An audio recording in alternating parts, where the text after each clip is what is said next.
हिंदवी स्वराज्याचे संस्थापक राजे छत्रपती शिवराय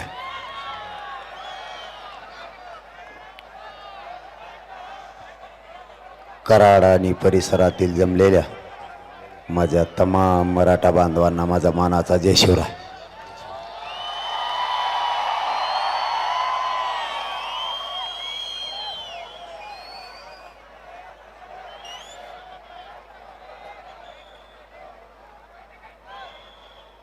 मराठा समाजाला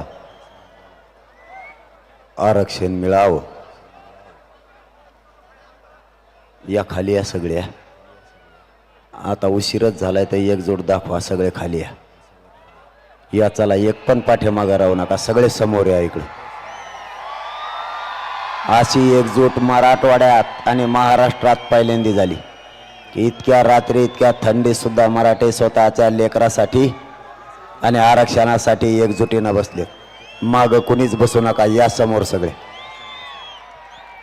आता विखरून बसायचं नाही, आता अन्यायाला वाचा फोडण्याचा दिवस जवळ आलाय आणि मराठ्यांना आरक्षण मिळण्याचा विजयाचा क्षण बघायचा दिवस सुद्धा जवळ आलाय भावानो।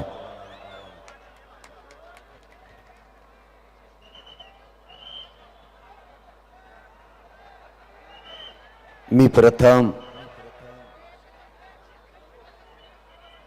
उशीर झाल्याबद्दल आणि तुम्हाला जवळपास 5 ते 6 घंटे मी वाट बघायला लावले त्याबद्दल मी मनापासून तुमची माफी मागतो।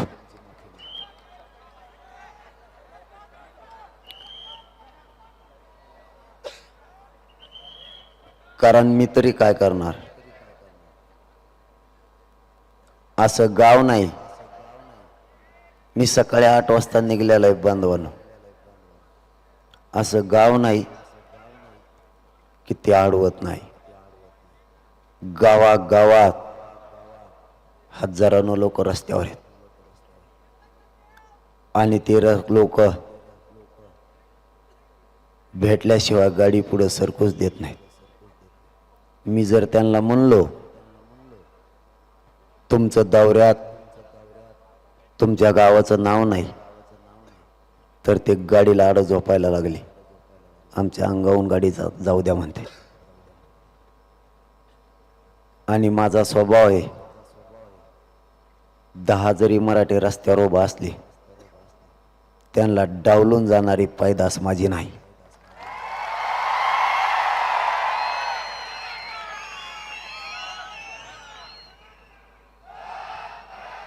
पण तुम्हाला मार्क द्यावा लागतील।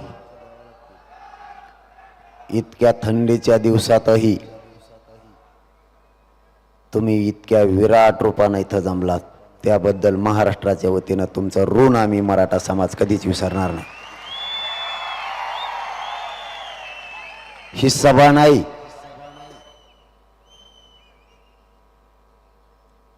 हिला सभा मी मानत नाही। तुम्हाला काही काम नाही म्हणून तुम्ही इथं आला नाहीत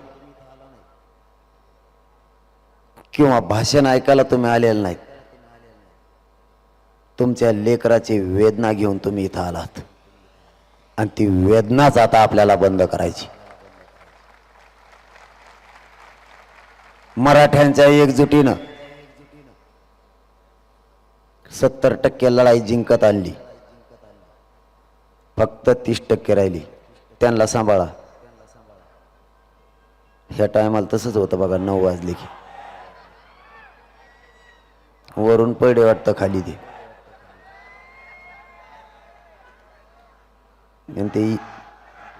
ते एकटेच इतके जणाला ऐकणार नाहीत।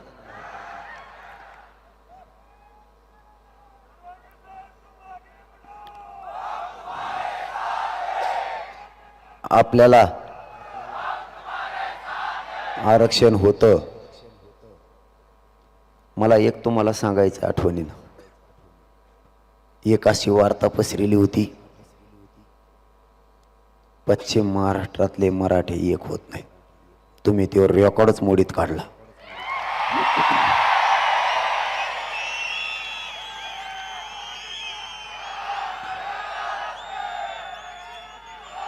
जो कोणी म्हणतोय ना पश्चिम महाराष्ट्रातले मराठे एक होत नाहीत. त्यांनी फक्त एकदा कराडमध्ये येऊन बघ, तुला 2 घंटे बाहेर निघता येणार नाही.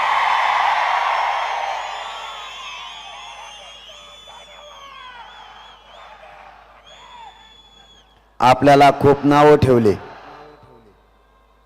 मराठा मुरदाड झाला, मराठा एक होत नाही,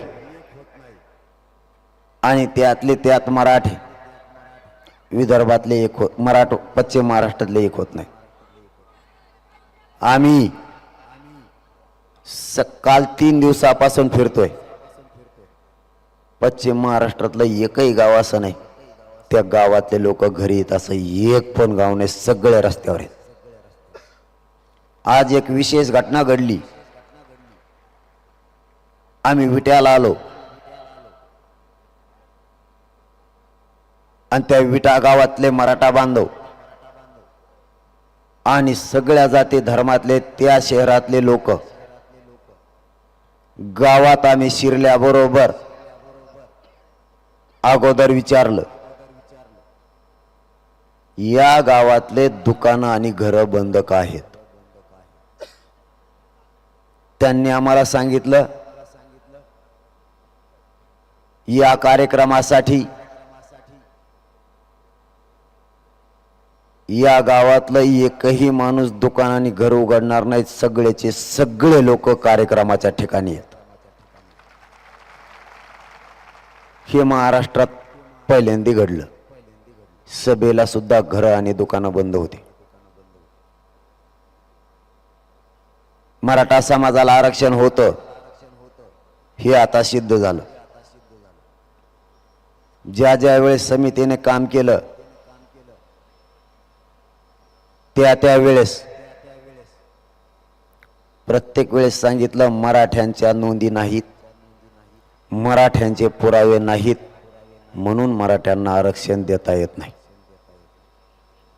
इतका दबाव 70 वर्षात सरकारवर होता. टाकी शंभर का माझ्या टकोऱ्यात लांब जाऊन दे जरशी. येवले फेवले तर नाही ना आलं.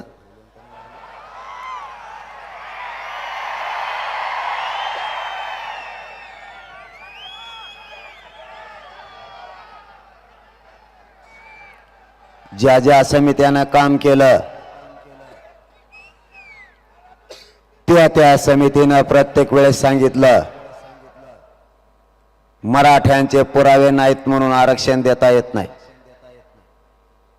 या महाराष्ट्रातल्या मराठ्यांची कानाकोपऱ्यातली एकजूट झाली आणि करोडोना मराठा समाज एकत्र आला. सरकारला नमतं घ्यावं लागलं आणि समिती काम करायला लागली. 1805 पासून 1967 पर्यंत, 1967 ते 2023 पर्यंत पुरावे शोधण्याचं काम सुरू झालं आणि समितीला लाखांना पुरावे सापडले की मराठे ओबीसी आरक्षणात आहेत. आपण सरकारला एकच प्रश्न विचारलाय, जर मराठा समाज आरक्षणात होता तर मराठ्यांचे पुरावे कोणी सापडू दिले नाहीत त्याचं नाव आता आम्हाला अगोदर माहिती पाहिजे. जर 70 वर्षापूर्वी या मराठ्यांना आरक्षण असतं तर जगाच्या पाठीवर प्रगत जात म्हणून मराठ्यांचीच राहिली असती. यांनी षडयंत्र रचून मराठ्यांना आरक्षण मिळू दिलं नाही.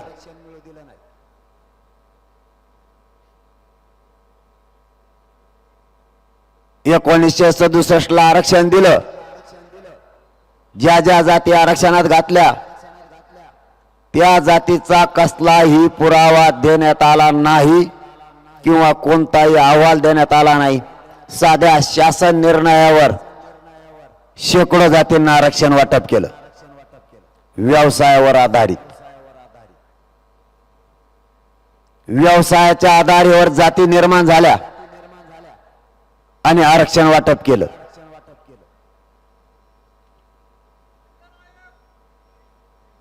ज्यांनी ज्यांनी आरक्षण घेतलं त्यांनी व्यवसायावर घेतलं. एक मंत्री माझ्याकडे आलता, तेव्हा मला म्हणला तुम्हाला आरक्षणच देता येत नाही कुणबी. म्हणलं नको देऊ मग जाय, पण मला एक उत्तर दी आणि मग जाय. तुझी जात ओबीसी आरक्षणात गेली, कशाचा आधार घेऊन गेली एवढंच सांग. त्यांची जात मंडल कमिशननं ज्या जाती आरक्षणात घातल्या त्या जातीची पोट जात म्हणून एका रात्रीत आरक्षणात गेली आणि दुसऱ्या दिवशी नोकऱ्याला बी लागली. त्याला एकच प्रश्न विचारला, विदर्भातल्या मराठ्यांना आरक्षण दिलं, कोणता निकष लावून दिलं? ती म्हणे त्यांचा व्यवसाय शेती. आणि म्हणलं मग आमच्याकडे काय समुद्र आहे का, आम्ही काय वाटगे हाणतो का इकडं? यांची जात पोट जात म्हणून मध्ये गेली, मराठ्यांची पोट जात कुणबी होत नाही का, याचं उत्तर मला पाहिजे. त्यांनी सांगितलं साहेब आले चिरून येतो, आणखीन माघारीत नाही आलं. असे बरेच जण विचारायला गेलेत, आणखीन माघारीत नाही आले. सारखं टोळकच यायचं त्यांचं मंत्र्याचं, आंदोलनाला भेट द्यायला आणि तोडगा काढायला. काही काही मंत्री तर बांधवांना असं ठरवून यायचे, याला आत्ता बिंगून टाकू म्हणले मला, आम्हीच जातो ह्या बारीने. म्हणजे ते काय अंदाज धरून येत होते तुम्हाला माहिती आहे का? मी ते कसला कोण नाही दिसत का त्याच्यामुळं त्यांना वाटलं याला आत्ता बिंगून टाकू आपण. आता त्यांची बी चूक नाही, मला किती बाऱ्या मोजा, मी 35 किलो भरवतो.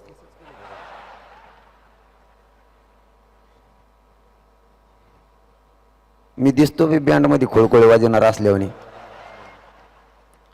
त्यांना वाटलं याला आत्ता उलट पालट करतो आम्ही. आता मायापाशी यायचे, बसायचे, 1 घंटाभर गप्पा हाणायचे, इकडे तिकडे शेंगा जोडायचे आणि ते बोलायला लागले की मी हा हा हा हा हा हा एवढंच करायचो.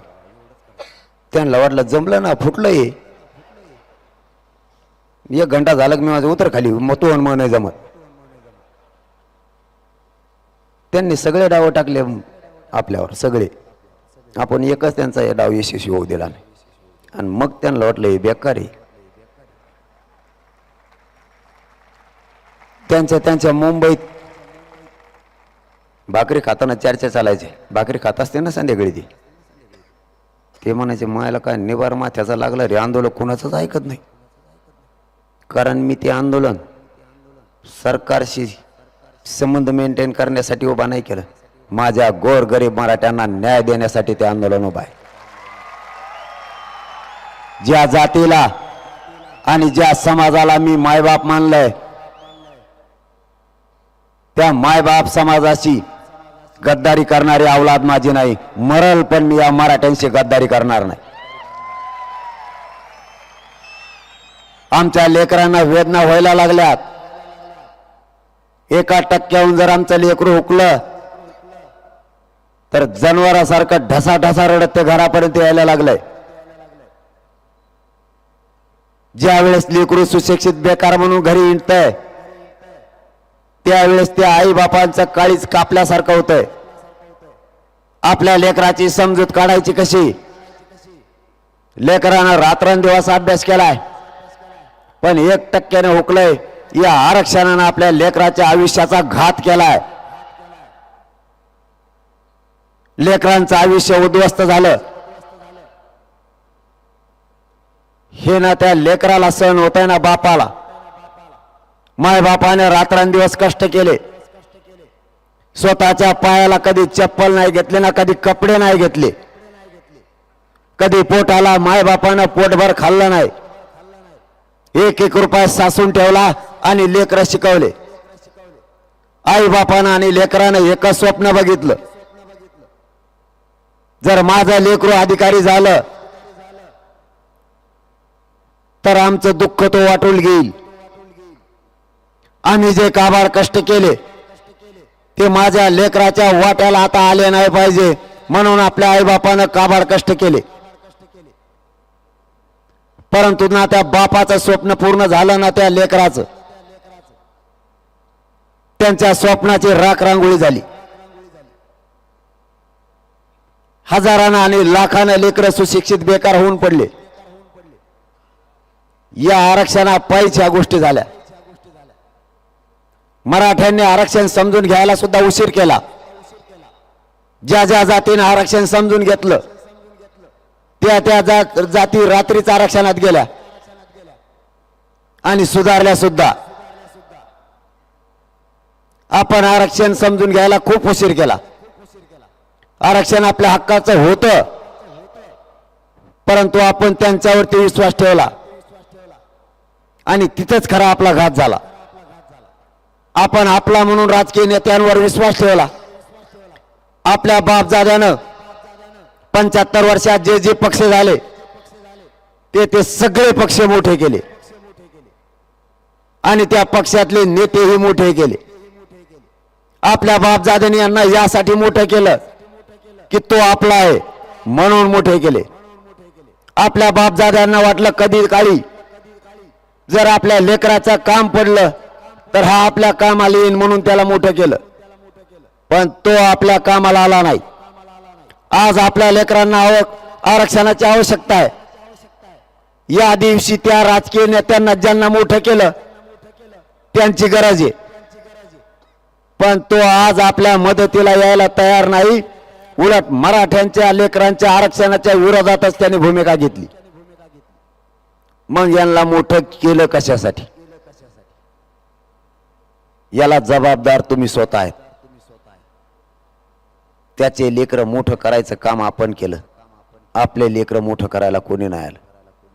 आजूबाजूला वळून बघा, आपल्यासाठी कोणी नाही. मागं वळून बघायचं मराठ्यांनी यापुढे शिका. दूरदृष्टी ठेवा. आपले लेकरं मोठे केल्याशिवाय आपल्याला पर्याय नाही आणि आपला लढा आपल्यालाच लढावा लागणार, त्याशिवाय तो जिंकणार नाही.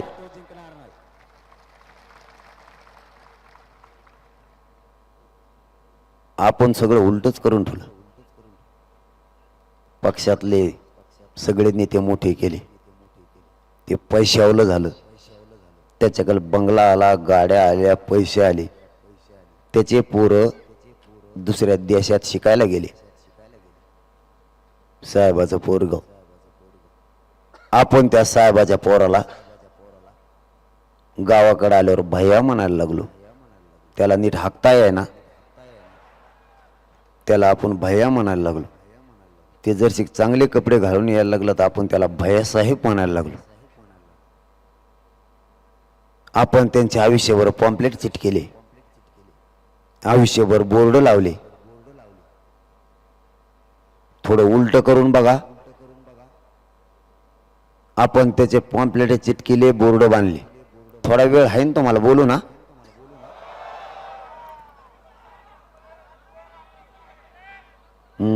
रातभर बोल मग तर कामच झालं. मग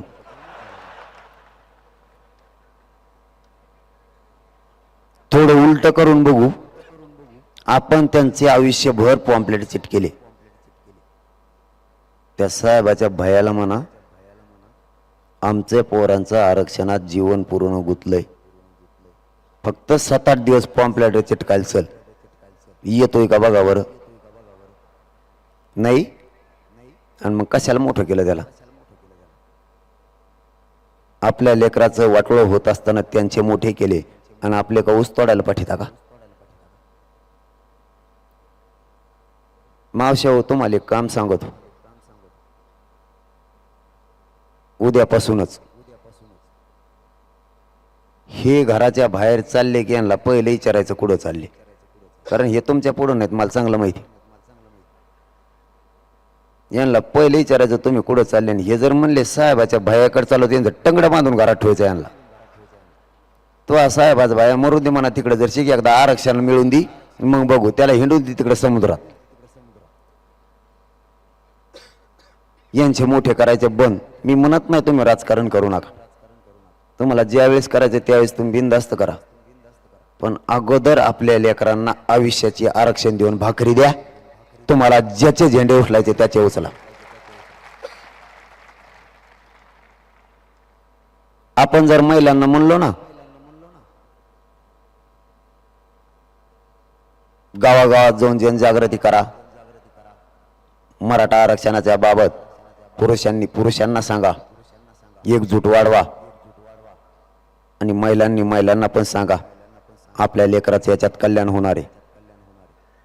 तर आपल्या काही महिला असं म्हणतात, आम्हाला लाज वाटत. मला सांगा, आपण शेतात रात्रंदिवस आपले पोरं मोठे व्हावेत म्हणून काम करतो का नाही? ते लेकरं मोठे झाले पाहिजेत म्हणून काम करतो. आरक्षणानं आपलेच घराघरातले लेकरं मोठे होणार आहेत. मग त्याच्यात लाजायचं काय?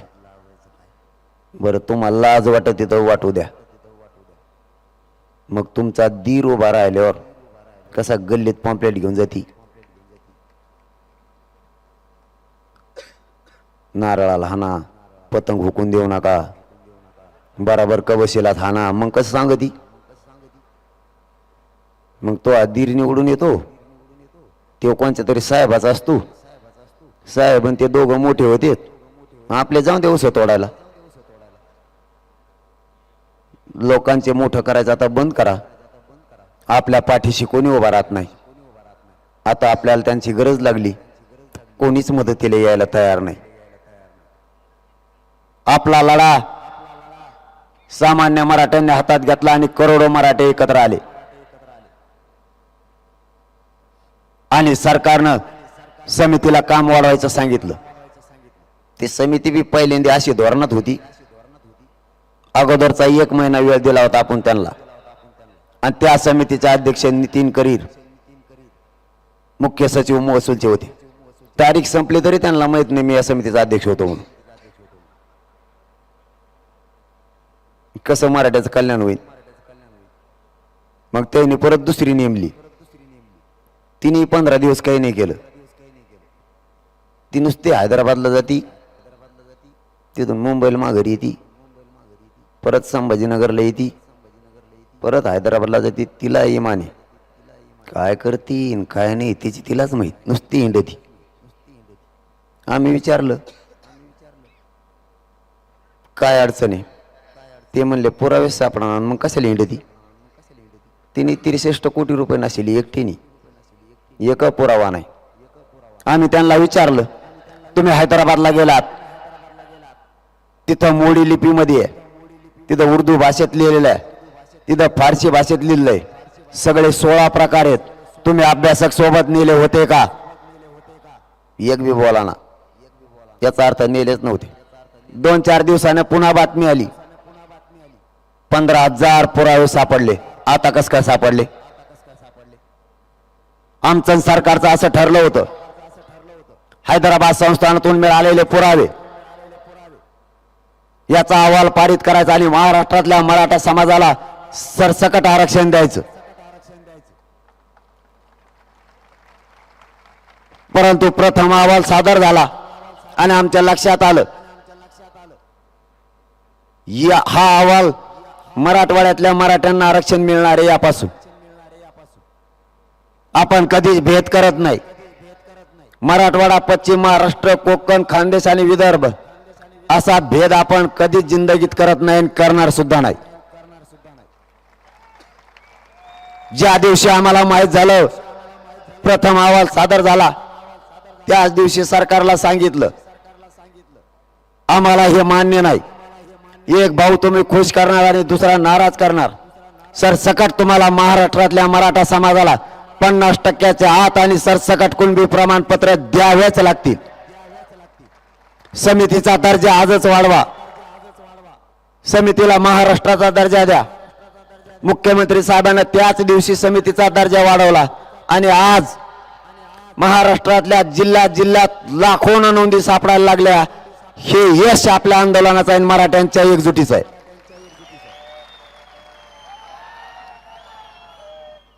आता ज्यांच्या नोंदी सापडल्यात त्यांना प्रमाणपत्र द्यायला सुरुवात झाली.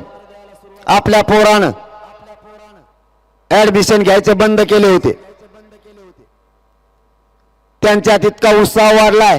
हे पत्र मिळाल्यापासून उद्या जरी त्यांची भरती आली तरी हे त्या पत्राचा उपयोग होऊन ते नोकरीमध्ये आणि शिक्षणामध्ये जाऊ शकतात. त्यांनी पुन्हा ऍडमिशन घ्यायला सुरुवात केली.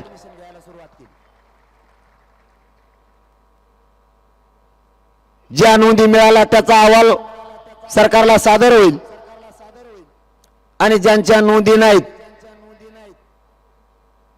तोच अहवाल स्वीकारून कायदा पारित करायला आधार लागतो. त्याच अहवालाचा आधार घेऊन महाराष्ट्रातल्या मराठा समाजाला सरसकट 24 डिसेंबरला आरक्षण देण्याचा शब्द सरकारने दिलाय. आणि हेच या 2-4 टाळक्याच्या ध्यानात आले. मराठी ओबीसी आरक्षणात गेले हे यांच्या पक्क ध्यानात आलं. यांना झोपच आहे ना. आता मी त्याचं नाव नाही घेत कारण त्याचं नाव घेतलं की तो म्हणतो मा एकट्याच्याच मागं लागलेत. आता 10-15 दिवस मी गप होतो का नाही. म्हणलं जाऊ देवा कशाला बोलायचं याला बोलच. म्हणलं बोलायचंच नाही याला. तर बघ त्याने आज परत टोकरीलं. काही गरज होती त्याला माय वाटत जायची. मी लय शहाणा नाही. मग माझ्या टप्प्यात आला मी वाजितोच लगेच. मी एकतर कुणाच्याच वाटा जात नाही आणि मी कधी म्हणत सुद्धा नाही. पण मराठा आरक्षणाच्या विरोधात कोणी बोलला मग तो कुणाचा असो, तो मराठ्याचा असो नाही तर तो कुणाचा असो, वाजेलाच म्हणून समजायचा. सोडीतच नाही आपण त्याला. कारण आधी आम्ही वाटा गेलोच नाही. एकतर घटनेच्या पदावर बसायचं, स्वतः राज्याचा पालकत्व स्वीकारायचं आणि एका जातीच्या बाजूने बोलायचं. हे घटनेला आणि कायद्याला मान्य नाही. जबाबदार व्यक्ती असतानाही काही पण बोलायचं. आज तर खूप ओकलेत असं कळालंय मला. दिवसभर कार्यक्रम असल्यामुळे मी बघितलं नाही. आज संध्याकाळी किंवा उद्या सकाळी बघतो आणि मग सांगतो आपला दणका कसा असतो ती.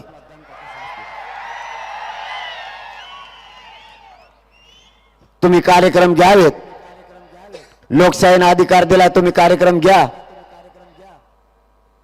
परंतु कोणाच्या जातीवर किंवा जातीय दंगली राज्यात होतील असं बोलू नका. मी मुख्यमंत्री साहेबांना आणि दोन्ही उपमुख्यमंत्री साहेबांना जाहीर सांगतो, हे जर परवा आमचं बोलणं झालं होतं त्यावेळेस झालं असतं तर त्याच वेळेस सांगितलं असतं. आता पुन्हा एकदा मीडियाच्या बांधवांच्या माध्यमातूनही सांगतो आणि मी प्रत्यक्षही फोन करून सांगणार आहे. ह्या सगळ्यांचा डाव आहे.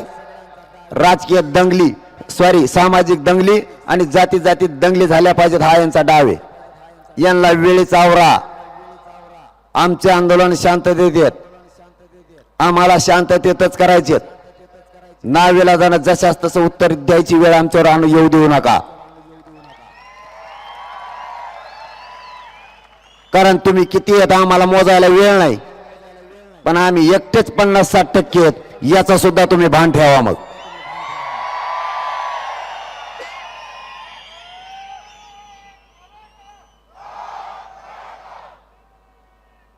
तुम्हाला जाहीरपणानं मराठा समाजाला सांगतो आणि या कराडमधून सरकारला सुद्धा सांगतो, मला माहिती ते जागेच आहेत. मी जवळ झोपत नाही तवर टीव्ही पासून उठत नाही, मला पक्क माहिती.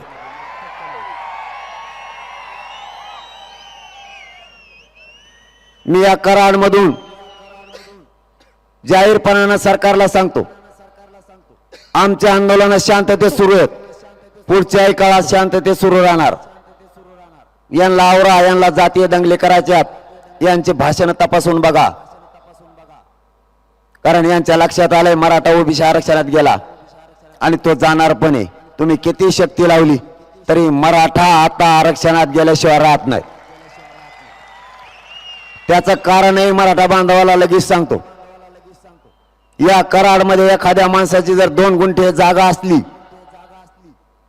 पण त्याच्याकडे जर काही पुरावे नसतील तर तो अंदाजे म्हणणार कराडमध्ये माझी 2 गुंठे जागा आहे.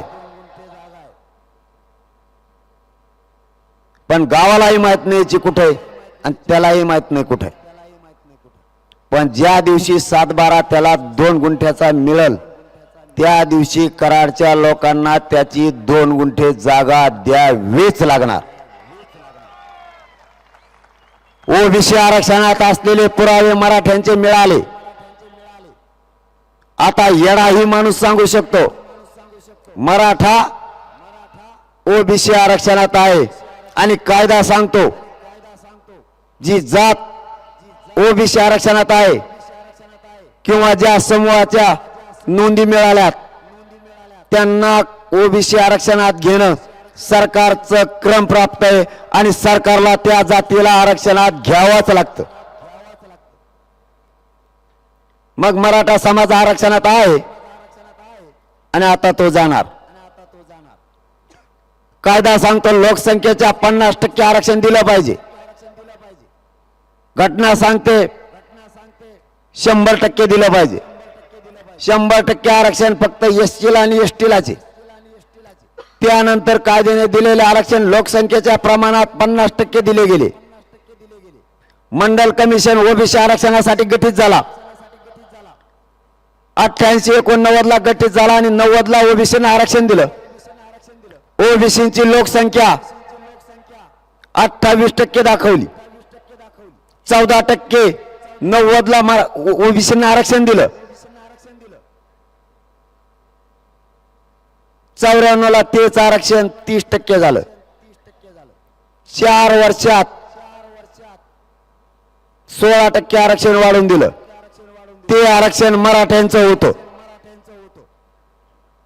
खऱ्यात वाटल्यासारखं मराठ्यांचं आरक्षण एका रात्रीत वाटून टाकलं. त्या 16% आरक्षणाचे 9 उपवर्ग बनवले. एक उपवर्ग बनवायचा असला तर कुठल्या तरी समितीची शिफारस लागते. त्याशिवाय उपवर्ग बनवता येत नाही. एका रात्रीत ते आरक्षण वाटून टाकलं. तरी ही मराठी झोपलेलेच राहिले. मराठ्यांना चारी बाजूने वेडा पडलाय. सावध व्हा. ज्या मराठ्यांना आरक्षण आहे आणि ज्या मराठ्यांना आरक्षण नाही या दोघांनाही जागृत होणं गरजेचं आहे. ज्या मराठ्यांना आरक्षण नाही त्यांना संपवण्याचा घाट यांनी घातलाय.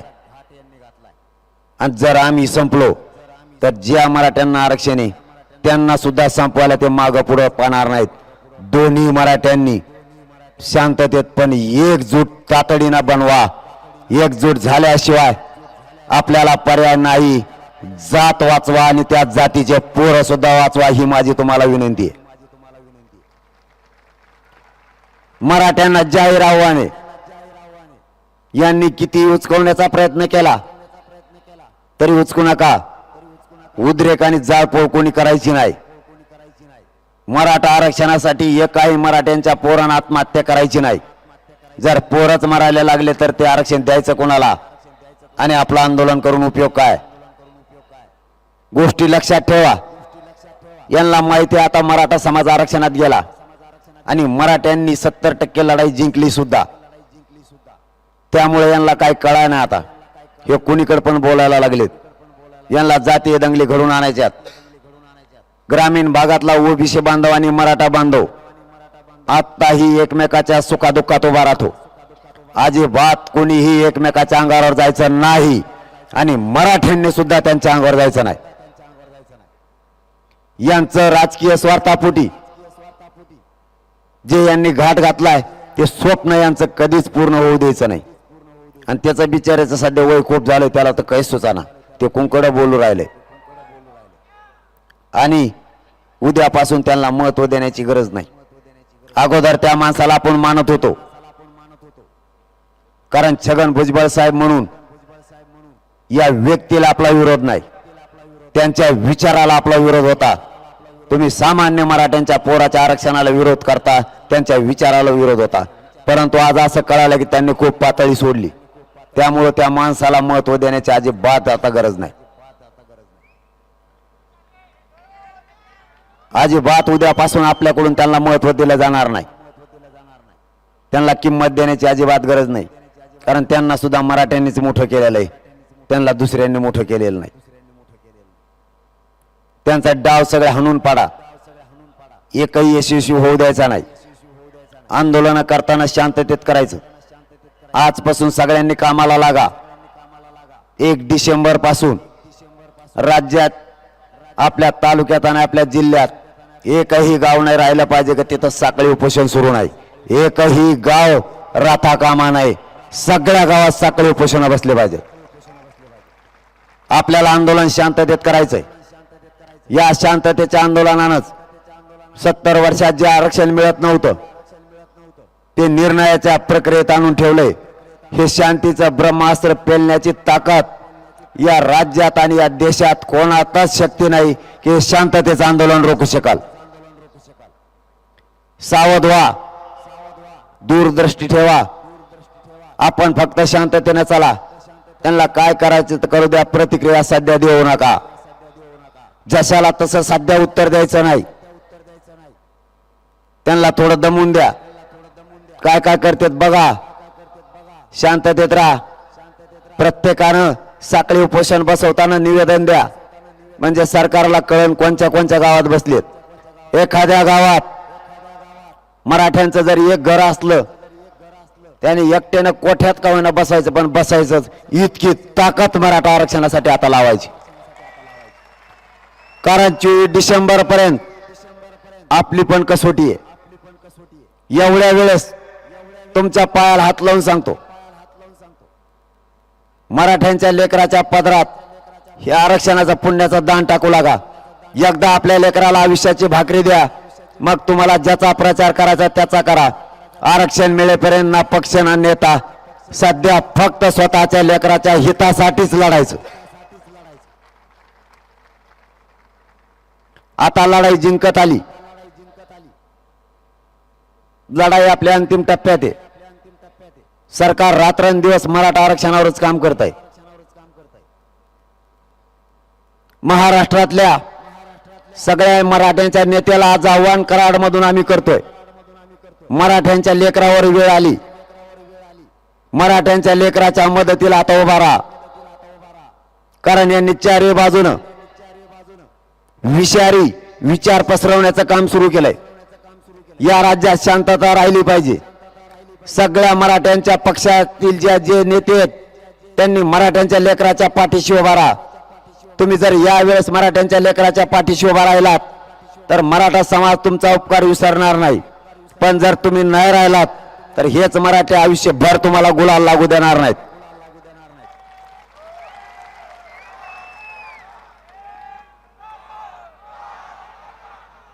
आता एकजूट आपण वाढवा. शांततेत आंदोलन करायचंय. जर सरकारने 24 डिसेंबर पर्यंत आरक्षण नाही दिलं तर 25 तारखेच्या नंतर महाराष्ट्रातल्या मराठा समाजाची बैठक घेऊन पुढे काय करायचं ते तुम्हाला कळवलं जाईल. त्याची काळजी करू नका. पण एक सांगतो, मराठ्यांना 100% आरक्षण मिळणार म्हणजे मिळणार, याच्यात तीळ मात्र शंका नाही. कोणी कितीही ताकद लावू द्या, आपल्याला आपली एकजूट वाढती ठेवायची. माझ्यावर सरकारने इतके डाव टाकले तरी मी ते सगळे मोडून काढले. एकही डाव आणि एकही षडयंत्र यशस्वी होऊ दिलं नाही. तुम्हाला एकच डाव सांगतो, सरकारनं माझ्यावर असा डाव टाकला होता. त्यांचे डॉक्टर मला तपासायला आले आणि ते डॉक्टर मला म्हणते याला किडनीच नाही. मला आयला मी फुल टेन्शन मध्ये आलो ना. म्हणलं माझ्या बापाने मला तपासलं का नाही एखादी वार. एका किडनीवर मी 35 उपोषण केलेच कसे. मग उपोषण सुटलं. मी डॉक्टरला म्हणलं भाऊ मग काही तपासू नको, पहिल्या किडनी आहेत का भाऊ मला. डॉक्टरने मला तपासलं, मला 2ही किडनी निघाल्या. मग पहिलं का जनावराच्या मागचं आणलं होतं का. हे काय डाव टाकीत यांचा भरोसाच नाही. एकदा तर मातंबराची टीम आली, त्यांच्यात बी मातंबर असतात. मला लय उशिरा कळालं. ते यायचं कळालं, महाराष्ट्रातून मला फोन सुरू झाले मराठ्यांचे. ते म्हणले तेवढे बेकार आहे, मोकळा माघारी जात नाही, तेव्हा कामच करतो तेव्हाच माघारी जातो. म्हणलं त्याला माझ्या टप्प्यात येऊ दी. मला बसला लई वेळ गप्पा हाणल्या मला म्हणतो कोपऱ्यात चला. म्हणलो कोपऱ्यात? कोपऱ्या फेपऱ्यात येत नसतो. काय बोलायचं तर व्यासपीठावर बोलायचं. हे पवित्र मराठ्यांचं व्यासपीठ आहे. आरक्षण द्यायचं का नाही इथंच सांगायचं. कोपऱ्या फेपऱ्यात मी येत नसतो. मग म्हणले कानात बोलू. म्हणलं मग व्यासपीठाच्या खाली होय तू. तुम्ही टीव्हीवर बघता ना. हा मग आपला दणका तसा आहे. कचाट्यात आला सोडितच नाही मी. त्यांनी जे डाव टाकले ते पुरे उधळले.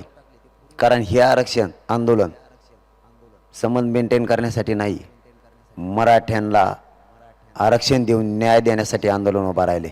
आणि मी तुमच्या रक्तामासाचा आहे. मेलो तरी 1 इंचही मार्ग सरणार नाही आरक्षण मिळाल्याशिवाय. 1 इंचही. मी तुमच्या जोरावर तिथं जीवाची बाजी लावून बसलोय. मी माझे जीवाची पर्वा करत नाही. फक्त तुम्ही मतभेद होऊ देऊ नका. राजकारणी लोक मतभेद करतील, होऊ देऊ नका. स्वतःच्या लेकराचं हित महत्वाचं आहे. मी त्यांना भेट नाही. मी त्यांना काहीच समजत नाही. कारण माझ्याजवळ काही नाही बी. माझ्याजवळ काय मग काय करते ती. माझ्या घरावर सिमेंटाचे पत्रे आहेत, ते भंगारात सुद्धा ऐकत नाही. ते काय करते मग. आणि टेन्शन मला जुळत बी नाही. कारण मन पैशाचं जमत नाही, मन पदाचं सुद्धा जमत नाही. इंग्लिशचं मग जमत नाही, हिंदीचं मग आता उलशिक जुळत नाही. आणि हे नाही जुळल्यावर ते म्हणले फुटतच नाही. आता आरक्षणच द्यावं लागेल. माझ्याकडे एकदा अधिकारीच आणले होते इंग्लिश बोलणारे. ते असं फडाफडा इंग्लिश बोलणं मला काहीच कळलं नाही. मी म्हणलं तो मग नाही जमायचं. तू मराठीत आपल्याला मराठा आरक्षणावर प्रश्न विचार. जर सगळ्या प्रश्नाचे उत्तर नाही दिले तर मराठीचे अवलाद सांगणार नाही.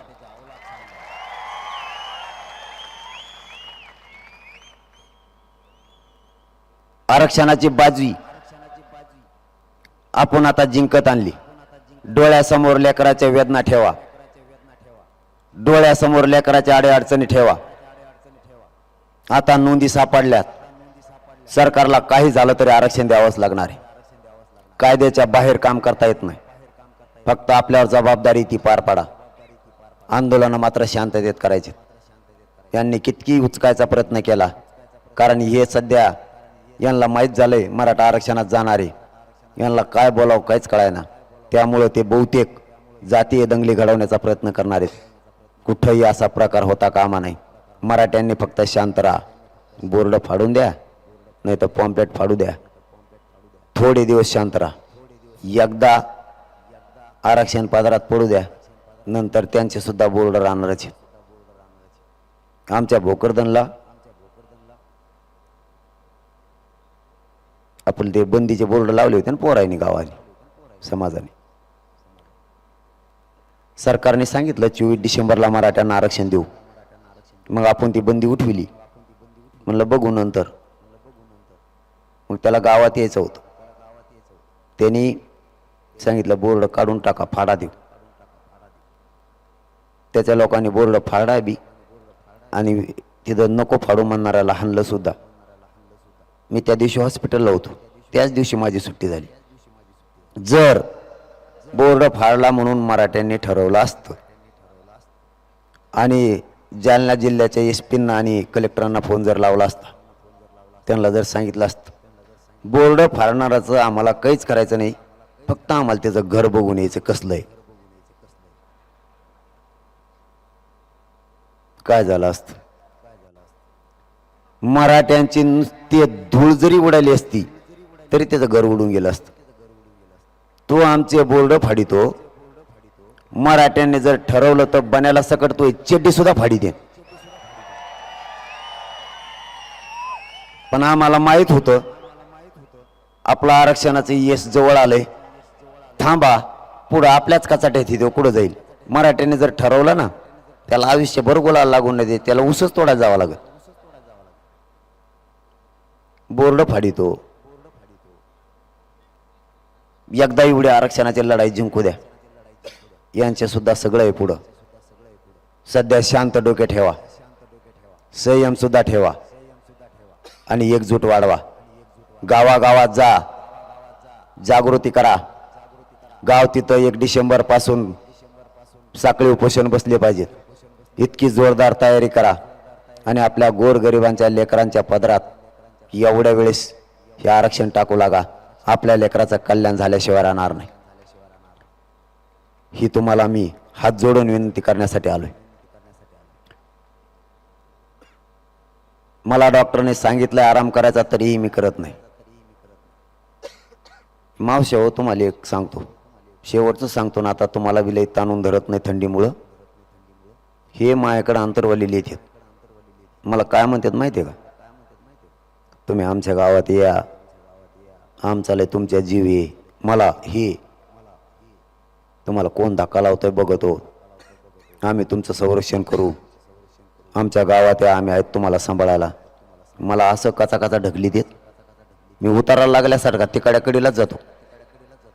आणि तुमच्याकडे असे मोठाले माणसं आहेत मायावणी, ते एक नाही. त्याला किती लोटिलं तरी ते एवढं सुद्धा पुढे सरकत नाही.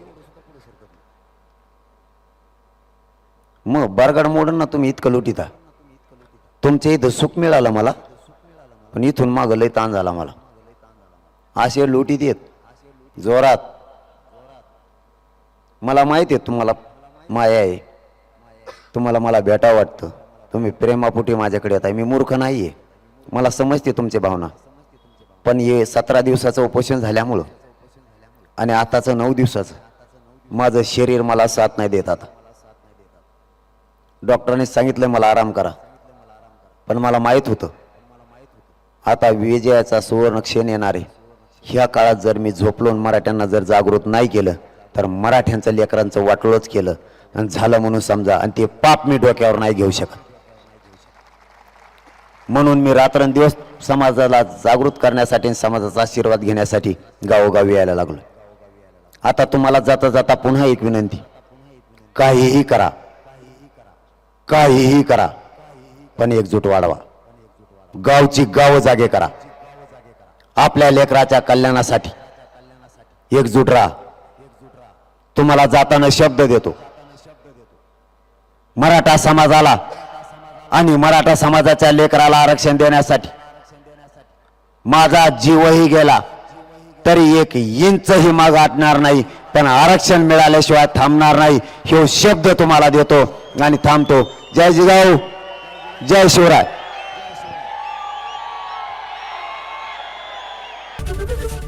एबीपी माझा, उघडा डोळे बघा नीट.